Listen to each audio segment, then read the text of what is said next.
Hello guys, welcome back. This is David. I hope you're doing well. On to our next one now for David Hulse. Now here we are in the trading topic, and we're going to come across a very important area under the title of algorithmic trading strategies. Now the first couple of questions require that you know the rules.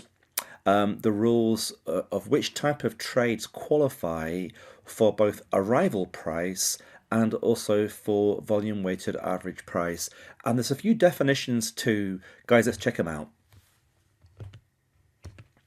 Okay, we're going to meet here David Hulse, portfolio management manager here with Moffat Asset Management. And sure enough, we're talking here about algorithmic trading strategies. Now, the whole idea, guys, of an algorithmic strategy is to work with really smaller trade sizes compared to the market volume.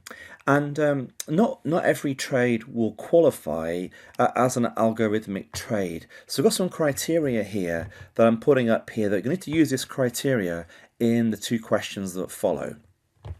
Now, the first criteria, guys, to qualify for an algorithmic trade is we want to work with relatively smaller trades. And we're going to measure that by the trade size compared to the market volume for that particular security. Now, the maximum, next to absolute maximum, hidden away in the text, you'll find this, guys, under the section of the institute text, no higher than 15%, or 15 is if you like the maximum. Now it's important that you know this number, not so much for this particular question, but it's going to be very important in mocks and other questions too you'll come across. Now, okay, and the reason why we're going to work with smaller trades is the intention we're going to have is to be able to avoid price impact. We don't really want to move the price. Algorithmic trades trading a lot more stealthily and an automated fashion. Now, the second criteria would be we need the bid-ask spread to be low. Now, in many questions, they'll just say low or high. So it needs to be low, and look for that in the questions too.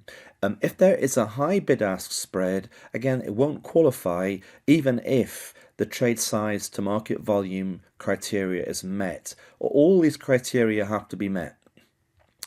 Now, if we've met the first two criteria, we then distinguish between two types of trade. Firstly, is it urgent? What's the urgency?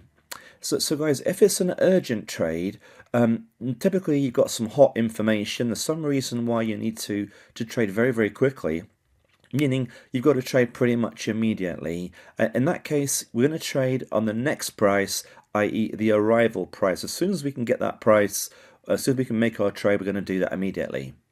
However, if it's a non-urgent trade, guys, here, then the idea is to wait and use one of these three approaches.